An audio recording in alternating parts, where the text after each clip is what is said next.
What is a sign of very low intelligence? I used to work with someone who never asked questions, ever. In meetings, he'd lean back, nod slowly, and deliver verdicts like a judge. If anyone said, "I'm not sure," he'd smirk like uncertainty was a character flaw. One morning, we got a new process, and the manager asked, "Any concerns?" Everyone hesitated. He didn't. "Look straight forward," he said, confident as a weather forecast. An hour later, he was stuck on step 2. Not confused in a quiet way, confused in an angry way. He clicked fast, blamed the software, blamed the instructions, blamed the person who wrote it. When a teammate gently asked, "Did you read the second line?" he snapped, "Of course I did." Then he reread it out loud, slower this time, and you could see it hit him. He hadn't read it at all. He'd seen the first sentence, assumed the rest, and built his whole certainty on that assumption. He didn't apologize. He just muttered, "They should have made it clearer," and walked away. The weird part was how familiar it felt, like watching someone refuse the simplest tool in the room, curiosity. Next story. A friend of mine once asked for advice about a mistake at work.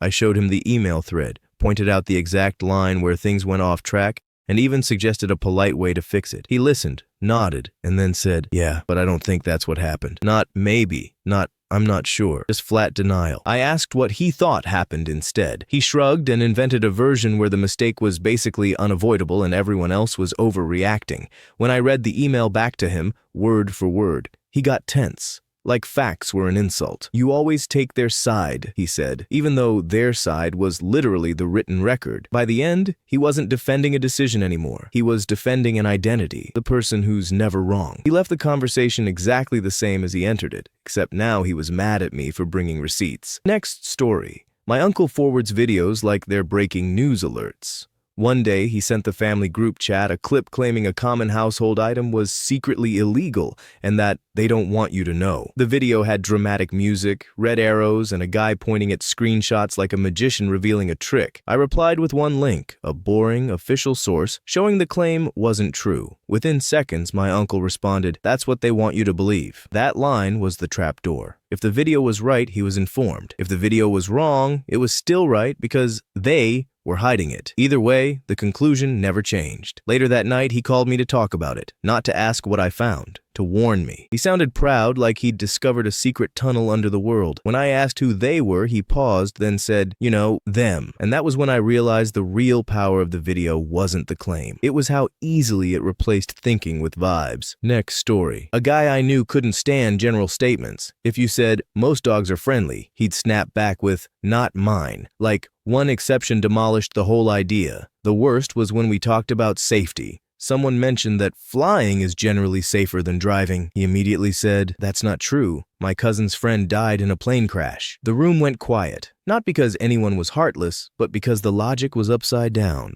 Tragedy isn't a statistic, it's a tragedy, but he treated it like a winning argument. When someone tried to explain averages, he doubled down. "So you're saying plane crashes don't happen?" No one had said that. He wasn't listening for meaning, he was listening for a fight. What made it tense was how confident he looked while missing the point. Like the louder he got, the more the conversation had to bend around him. Eventually, the topic died. Not because he convinced anyone, but because everyone got tired of pulling the same thought back onto the road. Next story. There's a kind of person who reacts to information the way a door reacts to wind. It just swings open. I sat next to one on a lunch break while he scrolled his phone, reading headlines out loud. Every single time he reached the end of a post, he'd say the same thing. "Huh? Yeah, I could believe that." Not, "Is that true?" Not, "Where's this from?" Just instant acceptance. If the post said coffee cured something, he believed it. If the next post said coffee caused it, he believed that too.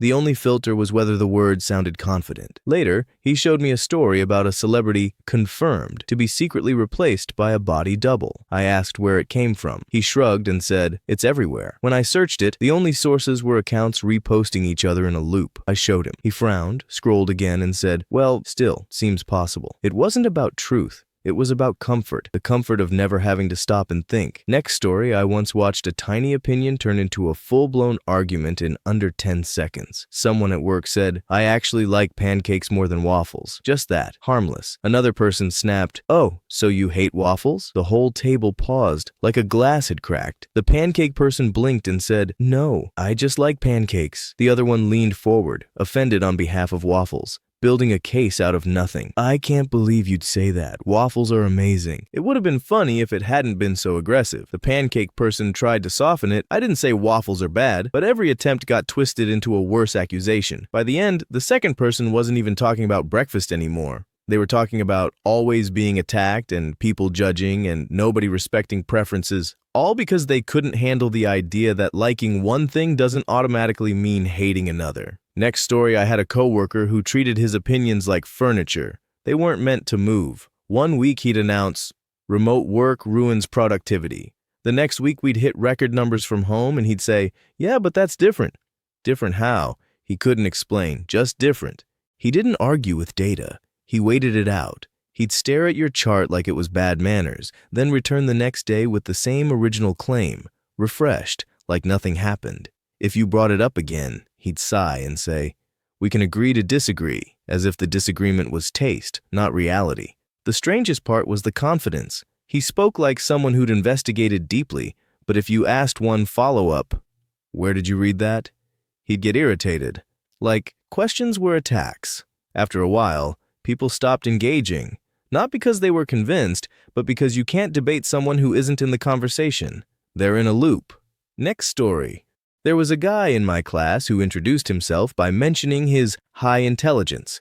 Not his hobbies, not his major, his brain. Every conversation got steered back to it. If we were discussing an assignment, he'd say, "This is easy for me." If someone got a good grade, he'd say, "I probably could have done better if I tried." One day we had a group project and he volunteered to lead. We let him. He made big promises, used fancy words, and assured us he had it handled. Then the due date arrived and his section was empty. Not incomplete. Empty. He'd written a title and a few bullet points and left the rest like he'd gotten bored mid-thought. When we asked what happened, he said, "I didn't want to do all the work for you guys."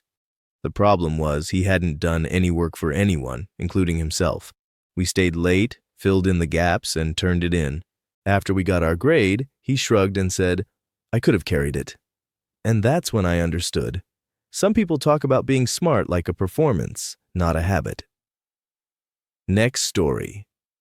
A woman I knew loved percentiles. She'd tell you she was top 98% in some online test the way other people talk about running a marathon. It came up at dinner, it came up at parties, it came up when nobody asked. One night she challenged everyone to a trivia game, confident she'd crush it. The first few questions were easy. She got them right, smiled, and glanced around like the scoreboard was a mirror. Then the questions got slightly harder. Not obscure, just normal. She missed 3 in a row and immediately blamed the game. "These questions are poorly written," she said. Someone offered a quick explanation. She waved it off.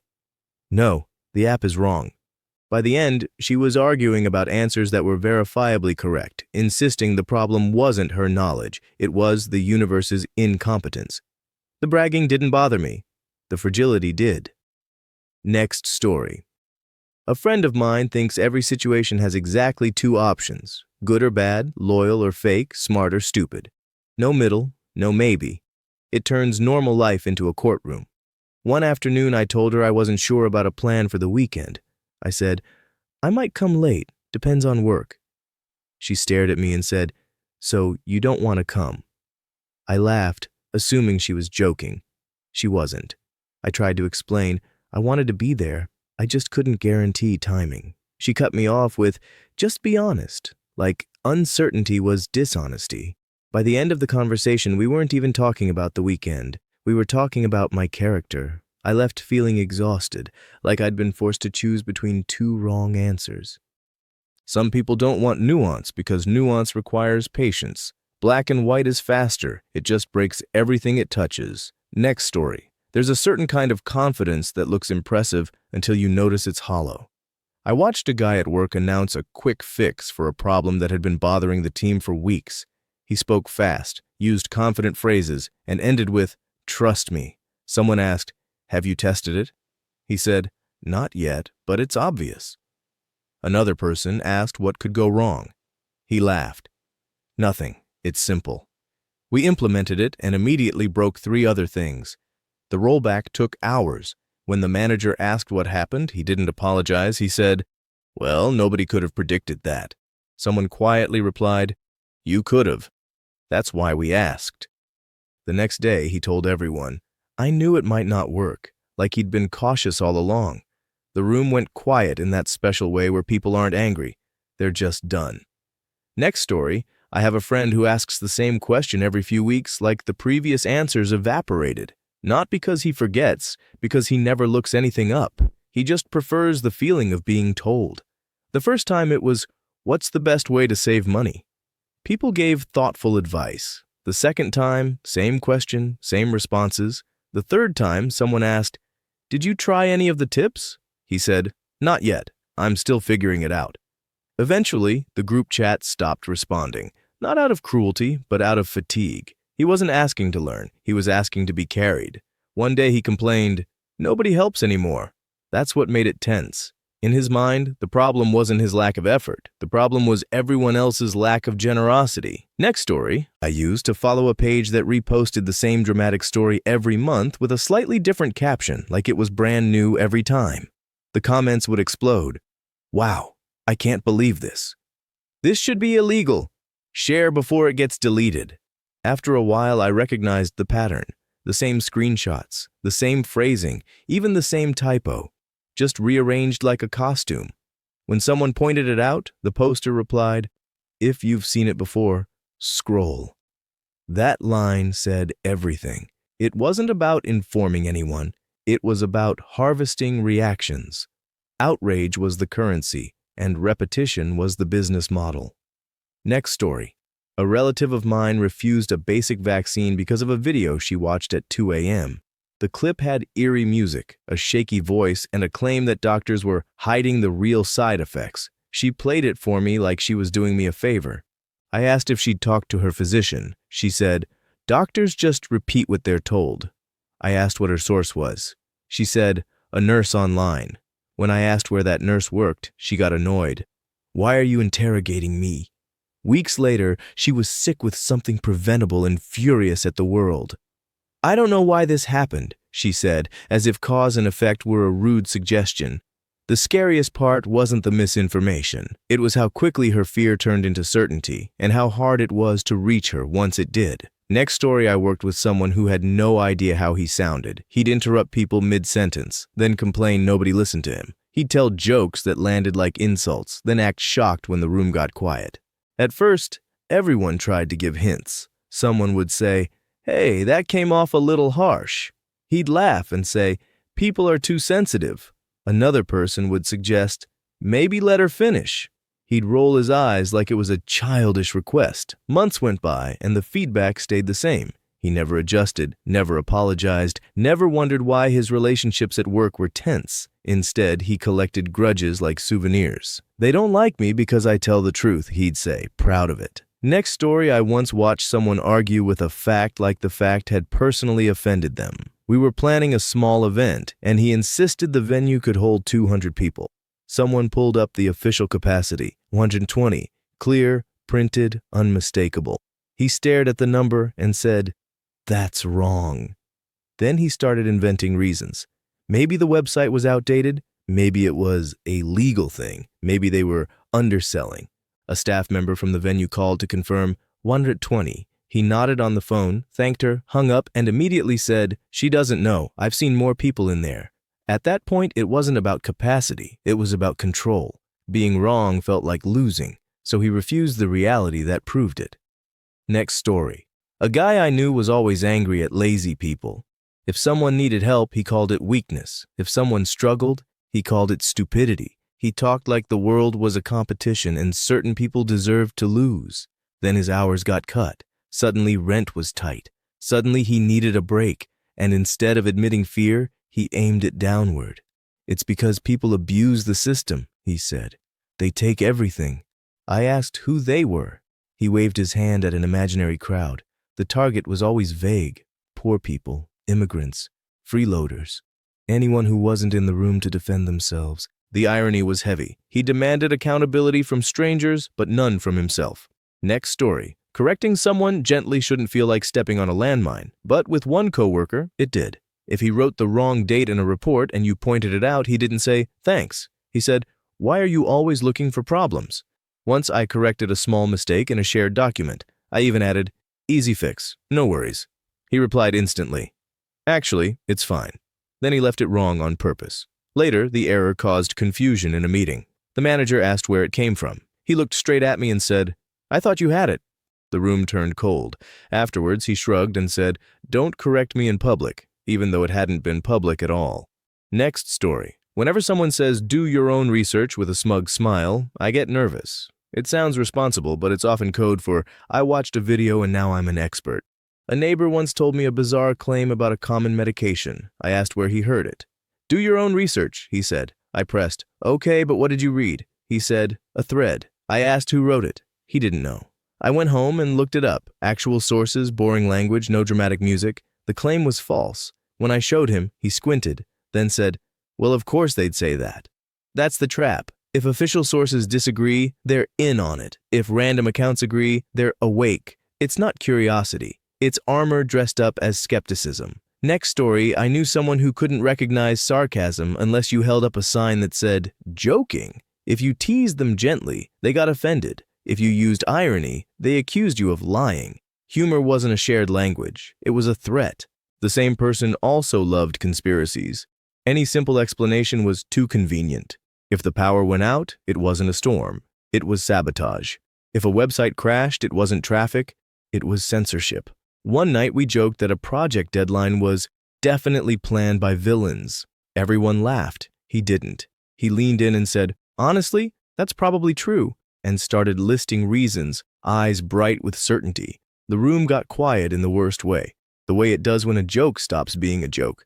Next story, I've seen debates end the moment one person starts losing, not with "you're right," not even with silence, with volume. A guy in a group discussion once hit a point he couldn't answer, so he raised his voice, cut people off, and turned the conversation into a wrestling match. When someone calmly repeated the question, he snapped, "You think you're so smart." Then he started insulting everyone's job, their education, their appearance. Facts were gone. Only damage remained. Afterwards, he acted like he won because he had the last word. But nobody felt defeated. We felt disgusted. The real outcome was simpler. People stopped inviting him. Next story. A neighbor once got a parking ticket and decided it was unfair. That's normal. What wasn't normal was how quickly he jumped to threats. He didn't say, "I'll appeal." He said, "They're gonna regret this." He started fantasizing out loud, calling people he knows, showing up at the office, making a scene. He smiled while saying it, like intimidation was a clever tool. I suggested the simple option, pay it or contest it properly. He scoffed. That's what they want. A week later, he got a second ticket for the same thing. Same spot, same mistake. He blamed everyone but himself, then threatened everyone again. Next story, I have a coworker who talks about AI like it's a magic spell. Every conversation somehow ends with, "AI can do that." He'll say it about tasks he doesn't understand, jobs he's never done, and problems he hasn't even defined. One day the printer jammed and he said, "Soon, AI will fix stuff like this automatically." I asked, "Okay, but can you clear the jam?" He stared at the blinking error like it was an unfair question. He's obsessed with the future because it lets him avoid the present. AI will make this obsolete, is his excuse to skip effort. 2 months later, everyone else had learned the tool, and he was still complaining about being left out. Next story, I once watched someone treat politics like a celebrity fandom, not policies, people. He collected slogans, repeated quotes, wore merch, and talked about his favorite leader the way sports fans talk about a star player. If you criticized the leader, he reacted like you insulted his family. "You just hate him," he'd say, even if your criticism was specific. If you asked about details, budgets, outcomes, trade-offs, his eyes glazed. He didn't want complexity. He wanted loyalty. When a scandal broke, I wondered if he'd reconsider. Instead, he pivoted instantly. "It's fake." Then, "Even if it's true, everyone does it." Then, "It's actually good." His beliefs weren't built to be tested. They were built to survive. Next story. In school, there was a kid who made fun of anyone different. Accent, clothes, skin tone, anything. He'd laugh like cruelty was confidence, like mocking people proved he was above them. One day we had to do a group assignment with a student who'd recently moved from another country. The new kid was quiet but sharp. While the bully cracked jokes, the new kid did the work, clean, accurate, organized. When it came time to present, the teacher asked questions. The bully couldn't answer a single one. The new kid answered all of them calmly. The room shifted. Instead of learning, the bully got louder. More insults, nastier tone. It was like watching someone protect an ego that was cracking. Later, I realized bigotry isn't just mean.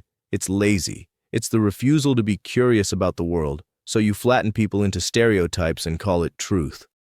Next story.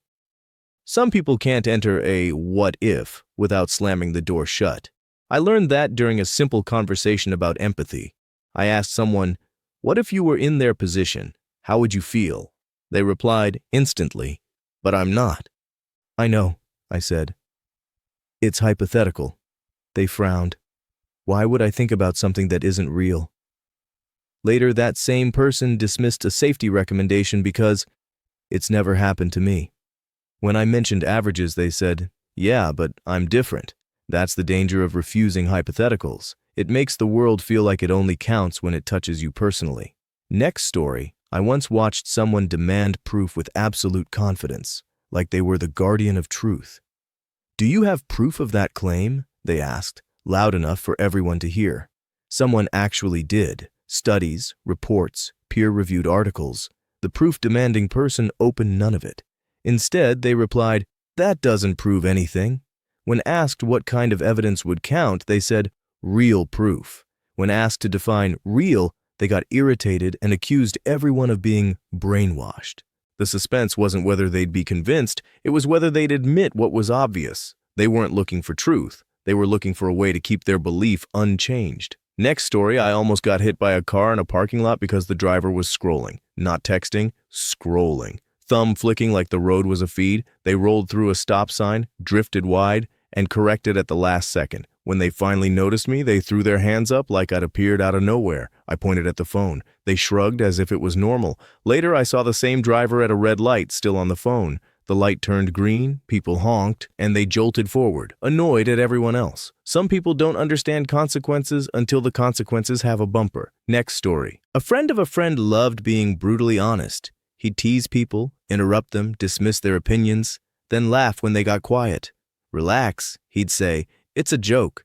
One day, someone finally mirrored him. Same tone, same sharpness, same casual disrespect. The room went silent, waiting. He didn't laugh. He went stiff. "What's your problem?" he snapped. He could dish it out because he called it humor. But the moment it landed on him, it became cruelty. He spent the rest of the night sulking, telling people he was being attacked. If someone demands grace while refusing to give it, you're not dealing with honesty. You're dealing with entitlement. Next story. A guy I once met thought making fun of other cultures made him real. He'd mimic accents, mock food, laugh at traditions he didn't understand, then claim everyone was too sensitive when people pushed back. We were at a party when someone brought homemade food from their family's country. The guy took one bite and made a face like he'd been wronged. "How do you people eat this?" he said, loud enough for the whole room. The host didn't yell. They just asked calmly, "Have you ever tried learning what it is?" The guy shrugged. "Why would I?" The room turned on him without drama, just distance. People stopped laughing. Conversations shifted away. He kept talking, unaware he'd become background noise. On the way out, he complained that everyone was uptight. He couldn't see the obvious. Disrespect is easy. Curiosity takes effort.